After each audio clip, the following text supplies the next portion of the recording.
Бишкек Нарын Торугарт унаа жолунун боюнда жашылдандыруу иштери уланууда. Бул жолу 2000 түп Тянь-Шань карагайы отургузулду. Иш-чаранын негизги максаты аймактагы экологиялык абалды жакшыртуу жана жол боюндагы жашылдандыруу иштерин күчөтүү. Экологиялык коопсуздукту камсыз кылуу, айлана чөйрөнү коргоо, токойлорду сактоо, климаттык өзгөрүшүнүн терс кесепеттерин алдын алуу жана бак дарактардын аянтын көбөйтүү максатында ушул Кемин районунан баштадык.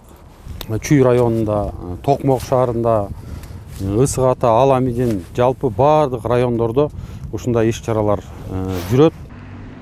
Буга чейин январь айында эле ушул демилгенин алкагында 500 түп ийне жалбырактуу дарак отургузулган. Көчөттөр Чүй Токой чарбасында 15 жылдан бери өстүрүлгөн. Адистердин айтымында ийне жалбырактуу дарактар экологиялык абалды жакшыртып, аймактын климаттык шартына ыңгайлашууга көмөктөшөт. Мындан сырткары жашылдандыруу иштери жолдун боюндагы ландшафтты кооздоп, туристтер үчүн жагымдуу шарт түзөт. Кому менен казылып келген, ошол кому менен отургузду, то есть түптөгү тоң кармаган топурагы менен алып келди, топурагы менен отургузду. Анан тышкары мынакей отургузгандан кийин тегеретте сөзсүз түрдө пристольный круг деп коет. Бул сугаруу аянтчасы, чөнөкчөсү же болбосо сугаруу чөнөкчөсү мынакей көрдүңөр, атайын терең кылып жасалды. Буга себеби суу куйганда агып кетпеш керек.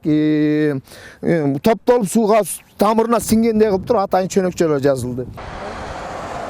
Биринчи катарга Тянь-Шань кызыл карагайы жана Виргин арчасы сыяктуу ийне жалбырактуу дарактардын көчөттөрү отургузулат. Экинчи катарга болсо эмен, шын, ак чечек жана кара жыгач сыяктуу жалбырактуу көчөттөр тигилет. Жолдун эки тарабында эки катардан көчөттөр отургузулуп, алардын аралыгы 6 метрди түзөт. Катарлардын ортосунда 3-4 метр аралык калтырылып, жарандар үчүн жөө жүргүнчү жолдор салынат. Келечекке ушу көрүк бериш керек бул жолдун боюна. Бул жай өсө турган дарак. Жылына мына көрдүңөр 20 сантиметр, 15-20 сантиметр өсүшү мүмкүн жылына. Ошо менен бул келечекте жакшы көрүк бере турган биздин Кыргызстандын өзгөчө баалуу дарак болуп эсептелген Тянь-Шань карагайы отургузулуп атат. Быйылкы жылы Кемин районунан Балыкчы шаарына чейинки унаа жолунун 50 чакырымдык бөлүгүндө бак отургузуу пландалууда. Көчөттөрдү тамчылатып суугаруу жолу колго алынат. Жашылтыруу, көгөлтүрүү жана мындай экология жагынан көңүлдү бурганын биринчи себептери болуп атат. Көчөттөрдү өстүрүшү бул бир жумуш, анан аны кийин эккенден кийин чоңойтуу бул экинчи жумуш болуп атат да. Биз ушу экинчи жумуштан уже ордун алып барганда уже аябай көп бак дарактарыбыз кургап калганына күбө болуп атабыз. Ага байланыштуу биз атайы ушу сугат системасын азыр системасын киргизип атабыз дагы. Кудай буйруса биз ушу берип аткан тапшырмабыз боюнча 100% көчөт эгилген болсо, жок дегенде 85%ды кармайбыз. Биз бүгүн ушул иш-чараны бүтүндөй өлкө боюнча уюштуруп жатабыз. Жашыл мурас аттуу иш-чарабызды 5 миллион 6 миллиондон көчөт отургузууну пландап жатабыз.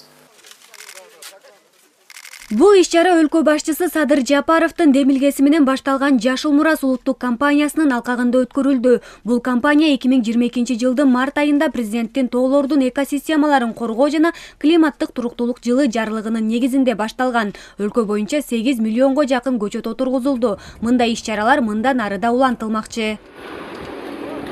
Иният Эргешева, Айсана Бакытбекова, Элдар Анарбеков, ЛТР Чүй облусу.